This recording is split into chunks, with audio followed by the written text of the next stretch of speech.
प्यारे बच्चों अस्सलाम अलैकुम। आज पढ़ो अस थर्ड क्लास मैथ यथ मज एडिशन करन। Write the answers directly in the box. Answer directly करन। A part one 33 plus 42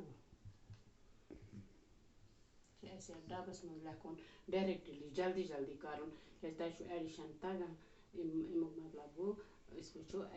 addition असल पे समझ आमुत करो एन यमुक गोडनुक तो यमुक गोडनुक अमन दोन करो प्लस यह क्या 2 यह 3 2 तो 3 कस गो 5 गो ये लिखो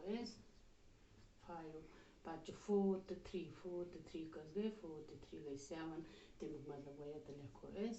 7 अगर तुम इतन तू 4 2 33 करो इत पे प्लस 3 तो 2 गई 5 4 3 गई 7 गो ये इत पे आंसर ये इत पे आंसर मगर क्वेश्चन वन तुम करो इतन डायरेक्टली अमुक आंसर पे B part B part 19 plus 61 ये करो इत पे 9 तो 1 गो 10 गो अत कैरी खसान लिखो ये 0 1 खस कैरी 6 तो गो 7 7 तो कैरी गो 8 गो ये 8 गो 80 तम पे सी पार्ट 33 plus 27 ये करो इत पे 7 तो 3 गो 10 7 8 9 10 मतलब गो यह 10 तह कैरी खान ये लिखो 0 1 खोत 3 पे कैरी 3 तो 2 गो 5 5 तो गो 6 गो ये लिखो 6 इत पे ब्या पार्ट डी पार्ट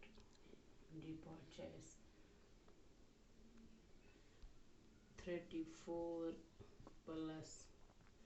63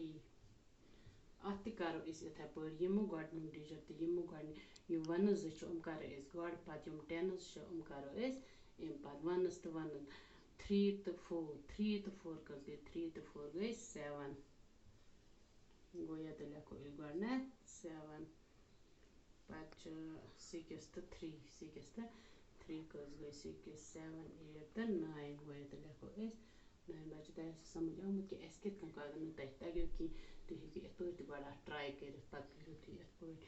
यह पाने समझ बच्चे अत कह बे पार्टस तमन दीजो तुम पाने ट्राई यह पेज नंबर 23 बह थो तुम ये पे लिखित पार्ट 2 4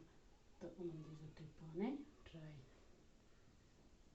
55 plus 25 अख पार्ट पे गो ब्या पार्ट तह खतर 34 plus 21 पे गो त्रीम पार्ट 72 plus 56 उमन पार्टन कर तुम पाने ट्राई इंशाल्लाह तगनो तह तो बाकी करो सब बाकी